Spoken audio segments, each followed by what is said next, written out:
In Amerigo, players take the role of an explorer and journey to discover new lands, plan and build settlements, and collect resources.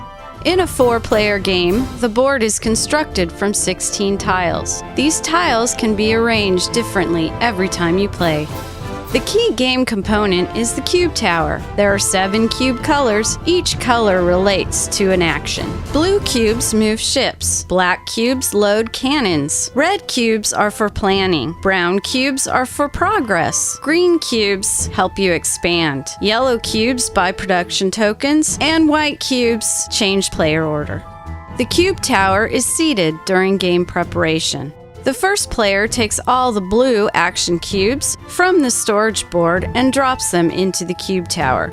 The cubes that fall into the cube tray are moved back to the storage board and placed in the center of the action circuit. The cubes represent the actions that are available to players this round. The color with the highest number of cubes determines the number of actions that may be taken this turn.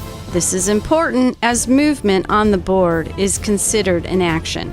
Let's take a look at these 3 choices of actions. A blue cube allows a player to move one of their boats onto the frame. If a player already has a boat on the board, that player may move their boat up to 2 spaces, or actions, as that is the number of actions available to all players in this example.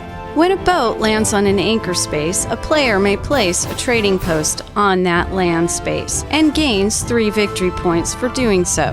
This island is now ready on subsequent turns for planning, a red cube action, and expansion, a green cube action. The red cube action is planning. Each player has their own expansion tokens, and they are placed next to the storage board along with the neutral expansion tokens. A player's own expansion token costs them 1 action to move and place next to their player board. The neutral expansion tokens cost 1 to 6 action points depending on its size. These expansion tokens give you victory points. You have to wait for a green action cube to show up before you can place this on the board. Choosing the brown cube action allows a player to move their progress scoring disc 1 space up on their player's sheet per action point used. In this example, that would be 2 spaces. When a player lands on or passes over the victory points on the track, take a progress token from the storage board.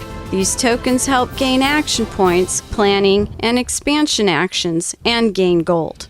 This token gives 1 extra action point when choosing a blue action or a red action. As with many Stefan Feld games, there are various routes to success. In addition to the actions mentioned, there are gold, treasure chests, production, and commodity tokens to help you achieve victory. Don't forget, there are pirates sailing the high seas. You must have your cannons loaded to protect yourself from the pirates. If you don't have the right amount, then you lose victory points equal to the pirate's strength. The cube tower plays a large part in providing the players with many choices and keeps the game fresh every time you play.